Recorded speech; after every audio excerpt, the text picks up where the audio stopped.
प्यारे बच्चों, बहुत बहुत स्वागत है आप सभी का उमेश सर की दर्शन कोचिंग सेंटर पर। तो हमने पहले बेसिक 2 वीडियो आप सभी को भेजी हैं बनाकर।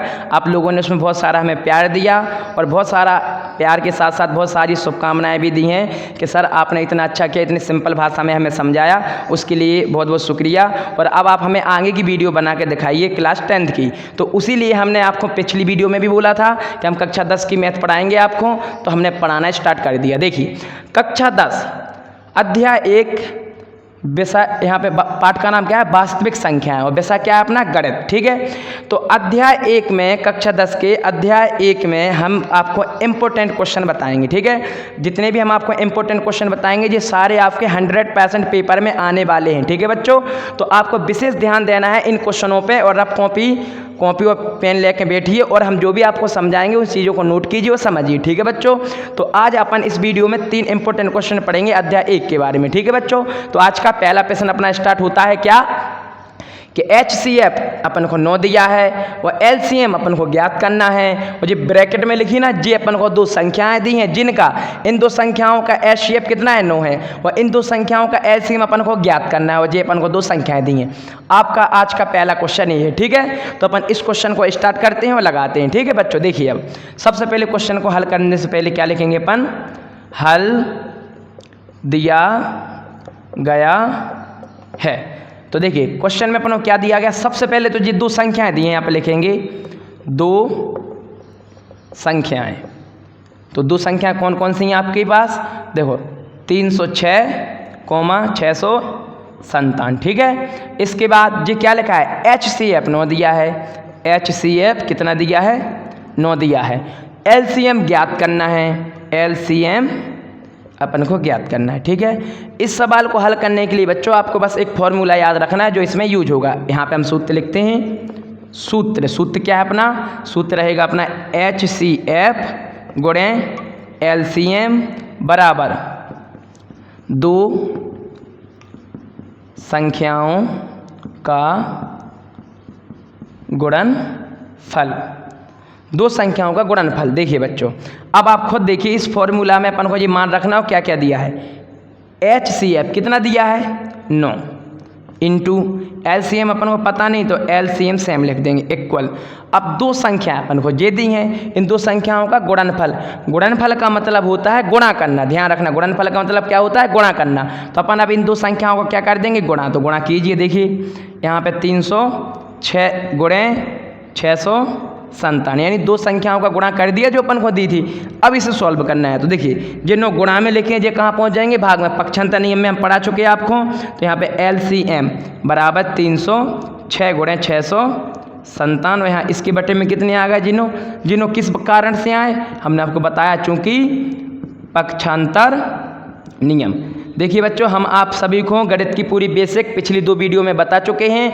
इसके लिए आपको समझना है, उन वीडियो को देखना है, फिर उसके बाद आप इस क्वेश्चन में समझ लोगे तो जल्दी समझ में आ जाएगा। ठीक है बच्चों, अब यहाँ पे अपन 9 का भाग करेंगे। ठीक है, तो LCM बराबर, यहाँ पे इसे हमने इसमें दे दो भाग या इसमें दे दो, किसी भी संख्या में अपन दे सकते हैं, तो अपन इसमें देते हैं। ठीक है, देखिए 9 का भाग देना है 306 में, 306 में अपन क्या का भाग देंगे, 9 का।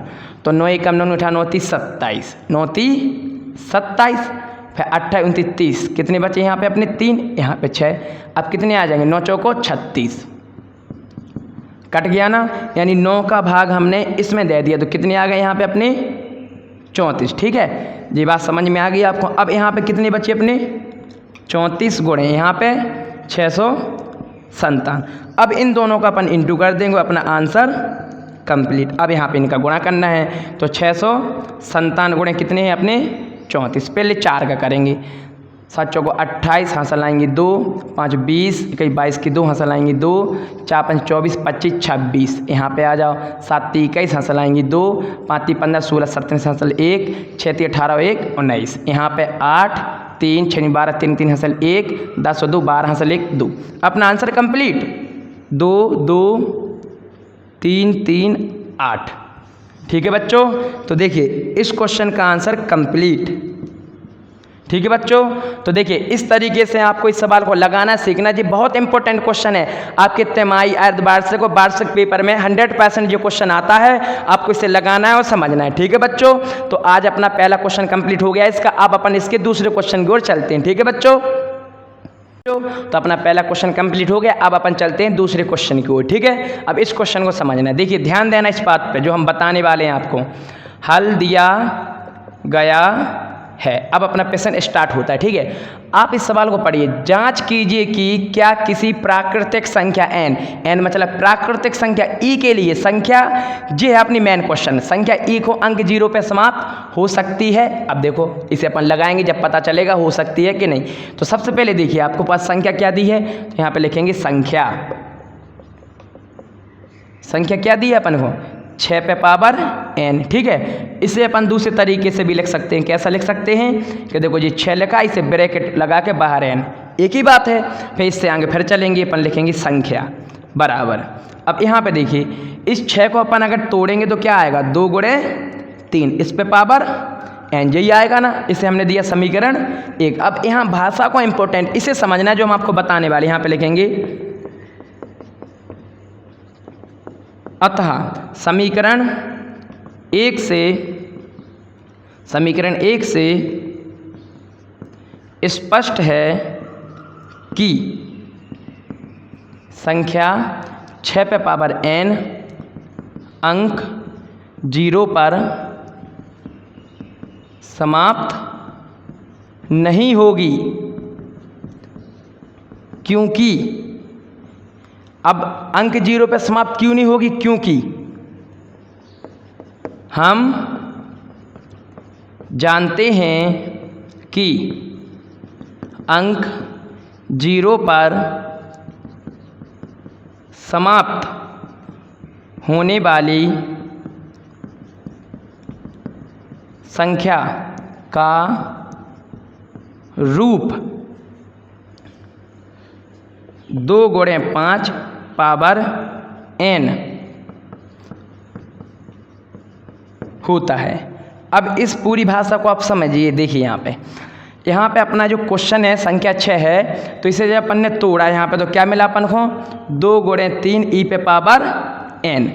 दूसरी बात हम आपको क्या बता रहे हैं, 2 गुणे 5 e पे पावर n। तो ध्यान देना है जब कोई संख्या इस फॉर्म में यानी 2 हो और 5 हो, अगर उसके फैक्टर 2 और 5 है तो वो संख्या 0 पे समाप्त होगी। ध्यान देना है, अगर जिसका फैक्टर 2 और 5 है, जैसे 10 का देखा हमने, इसे तोड़ो आप तो यहाँ पे 2 गुणे 5 हो जाएगा e पे पावर n। देखिए तो ये संख्या जो 10 पे पावर n है, ये संख्या 0 पे समाप्त हो जाएगी। लेकिन अगर 2 और 5 के अलावा और कोई संख्या आ जाए, जैसे देखो 2 और 3, तो ये अंक 0 पे समाप्त नहीं होगी। यही बात हमने आपको यहाँ पे बताई। देखो यहाँ पे 2 3 हो गया तो स्पष्ट हो गया कि ये संख्या अंक 0 पे समाप्त नहीं होगी, क्योंकि हमें पता है अंक 0 पे समाप्त होने वाली संख्या का रूप क्या होता है, 2 गुणे 5 पावर n। तो देखो हमने लिखा समीकरण 1 से स्पष्ट है कि संख्या ये अंक 0 पे समाप्त नहीं होगी, क्योंकि हम जानते हैं कि अंक 0 पर समाप्त होने वाली संख्या का रूप 2 गुणे 5 पावर n होता है। तो आपको इतना याद देना है कि जिसके फैक्टर 2 और 5 है वो अंक 0 पर समाप्त होगी, और जिसके नहीं है वो अंक 0 पर समाप्त नहीं होगी। फाइनल बच्चों, आ गया समझ में। ये क्वेश्चन अपना पूरा कंप्लीट हो गया। तो इस क्वेश्चन को आपको समझना है, ठीक है। और ऐसा ही एक क्वेश्चन हम आप सभी को दे रहे हैं जो आपको लगाना है, ठीक है। तो बस अंतर कुछ नहीं, यहाँ पे हम क्या किया, 4 पे पावर n लिख दिया, ठीक है। अब इसी तरीके से आपको इस क्वेश्चन को लगाना है और इसे कमेंट में बताना है कि इसका आंसर क्या हुआ, ठीक है बच्चों। तो ये क्वेश्चन आपको समझ में आ गया। अब अपन चलते हैं अगले क्वेश्चन की ओर। तो अपने 2 क्वेश्चन लग चुके हैं, अब अपना तीसरा व अंतिम क्वेश्चन, ठीक है। ये क्वेश्चन 100% मैं गारंटी लेता हूं कि ये क्वेश्चन 100% आपके पेपर में आएगा, ठीक है बच्चों। तो ध्यान से इस क्वेश्चन को समझना, और इसी जैसे 2-3 क्वेश्चन और हैं। अगर आपने ये क्वेश्चन समझ लिया तो आप पे √2 और √3 और √5, जिसमें से जे हम बता रहे हैं आपको, √2 और √5 वाला क्वेश्चन आप पे 100% गारंटी के साथ बन जाएगा, ठीक है बच्चों। तो अब विशेष ध्यान देना है आपको, बस इस सवाल को अच्छे से समझना। पेन और कॉपी लेकर बैठना है आपको। यहाँ पे देखिए अब क्वेश्चन स्टार्ट करते हैं अपन, ठीक है। सबसे पहले अपन को इसका रास्ता सीखना है कि किस स्टेप के बाद क्या करते हैं, उस पर विशेष ध्यान देना। देखो सबसे पहला स्टेप हल करना स्टार्ट करते हैं अपन। हल पहला स्टेप, सबसे पहले अपन इसे मानेंगे। जैसे यहाँ पे √3 एक अपरिमेय संख्या है, जो बात बिल्कुल सत्य है कि √3 एक अपरिमेय संख्या है। पर इसे अपन सिद्ध करेंगे तो इसका अपोजिट मानेंगे, लिखेंगे माना √3 एक परिमेय संख्या। ठीक है, तो स्टार्ट। माना कि √3 एक परिमेय संख्या है। अपन इसका अपोजिट माना। देखिए, जो बात परम सत्य होती है उसे कोई बदल नहीं सकता, लेकिन अगर उसे प्रूव करना है तो अपन को उसे अपोजिट लेके अपनी बात को शो करना पड़ता है। ठीक है, तो यहाँ पे √3 अपरिमेय संख्या जी बिल्कुल सत्य है, पर इसे अपन परिमेय संख्या मानेंगे तभी प्रूव कर पाएंगे कि √3 एक अपरिमेय संख्या। ठीक है, तो इतना हमने लिख दिया कि √3 एक परिमेय संख्या। ओके, अब √3 एक क्या है? परिमेय संख्या। और परिमेय संख्या किसे बोलते हैं? जो P/Q के रूप में हो, या A/B के रूप में हो, या X/Y के रूप में हो। तो हम यहाँ पे लेते हैं A/B। देखिए इसका रूप जो √3 है, जो क्या के रूप में अपनी एक परिमेय संख्या है, तो A/B के रूप में होना चाहिए कि नहीं? ठीक है, यहाँ पे हमने हिंट कर दिया, चूंकि A और B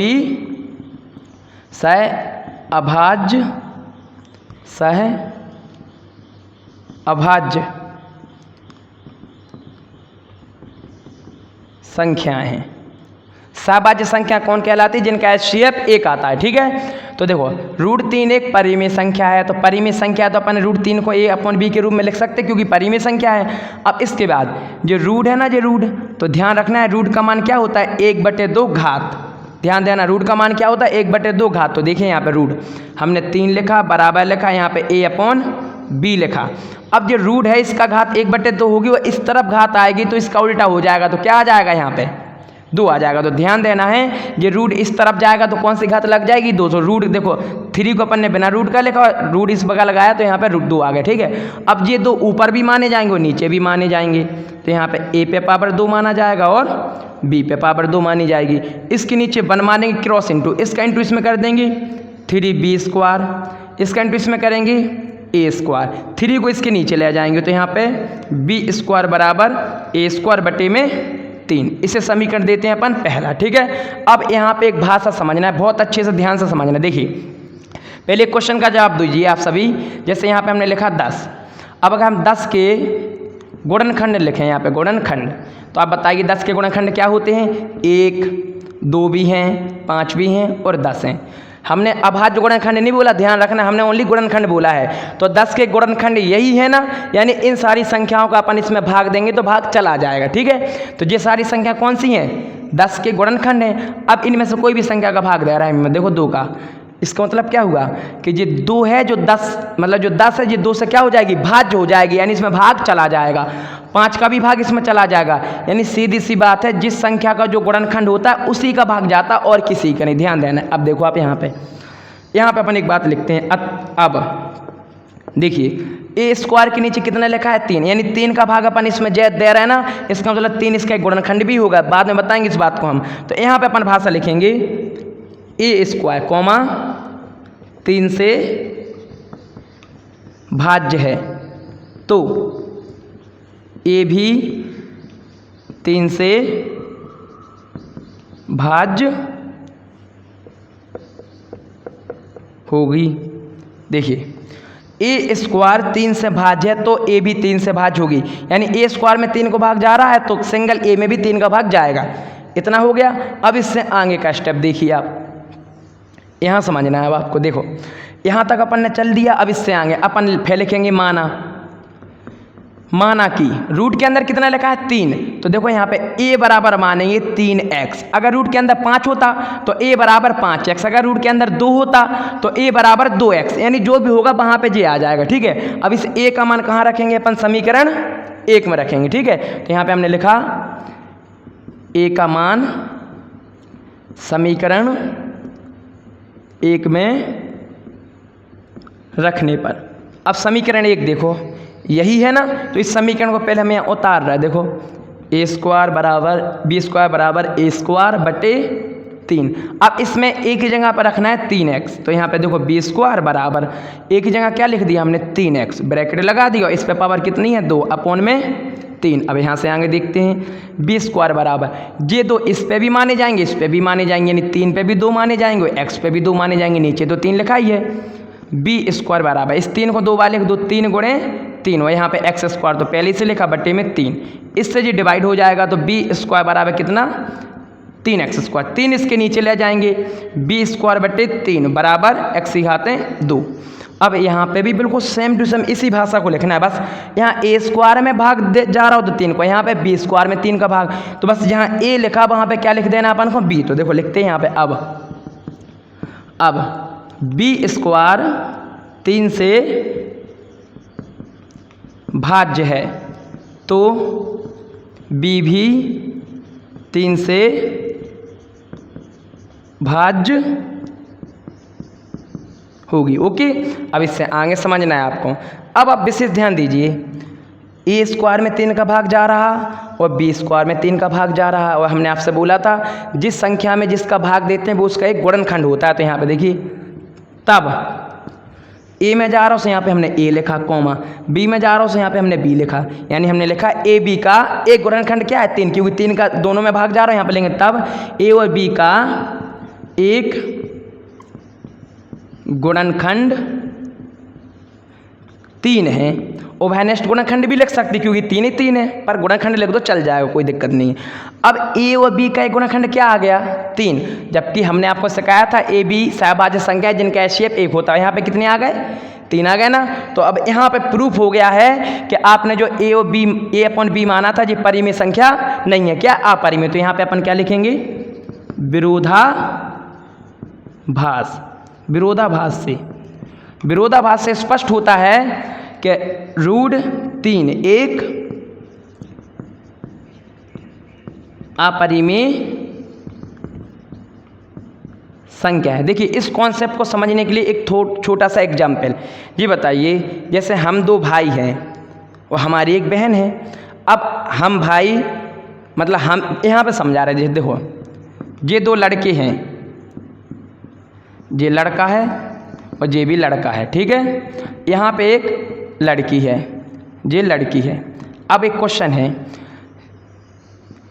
ये हम हैं, ये हमारा भाई है और ये हमारी बहन है, ये हमारा भाई है और ये हमारी बहन है। तो आपसे क्वेश्चन है इसका ये कौन होगा भाई होगा ना, ये भी आपस में बहन भाई होंगे क्योंकि हम इसके भाई हैं और हम इसके भी भाई हैं, तो फिर इसकी ये बहन होगी कि नहीं। इसी एग्जाम्पल को लेकर हमें यहाँ पे आपको बताया है कि ए अपॉन बी के, यहाँ पे ए और बी क्या है सहभाज्य संख्याएं थी, तो यहाँ पे ये √3 क्या था परिमेय। यहाँ पे हमने प्रूफ कर दिया कि ए बी सहभाज्य संख्याएं नहीं है, तो इसका मतलब ये भी प्रूफ हो गया कि √3 परिमेय संख्या नहीं है। तो फिर क्या है अपरिमेय संख्या, तो विरोधाभास से √3 एक अपरिमेय संख्या होगी, ठीक है। ओके बच्चों, आपको फाइनली पूरा क्वेश्चन समझ में आ गया होगा। ये अपना लास्ट क्वेश्चन था क्लास 10 अध्याय 1 वास्तविक संख्या, इसके तीनों क्वेश्चन कंप्लीट हो चुके हैं। यही वो इंपॉर्टेंट क्वेश्चन है जो पेपर में आते रहते हैं। इसके बाद अपनी अगली वीडियो क्या बनेगी अध्याय 2 के बारे में, ठीक है। वह इसी जैसा आपको क्वेश्चन लगाना है घर पे बैठकर √5 वाला, ठीक है बच्चों। इसके बाद मिलते हैं अपन अगली वीडियो में, ठीक है बच्चों। और बच्चों प्यारे बच्चों आपको टेंशन नहीं लेना, उमेश सर आपके साथ हैं। आपको किसी भी प्रकार की कोई भी समस्या है पढ़ाई से रिलेटेड आप कमेंट कीजिए और हमें पता चलेगा कि आपको कौन सा चैप्टर क्या समझ में नहीं आ रहा, हम पूरी कोशिश करेंगे आपको समझाने के लिए। पर प्यारे बच्चों आप सभी के प्यार से हमें यहाँ तक पहुँचे हैं। आप सभी लाइक कमेंट और शेयर जरूर कीजिए जिससे हमें और ज़्यादा अंदर से जिज्ञासा जाग सके इन सारी चीज़ों को समझाने के लिए और लगाने के लिए, ठीक है बच्चों। मिलते हैं इसके बाद अगली वीडियो में, ठीक है बच्चों।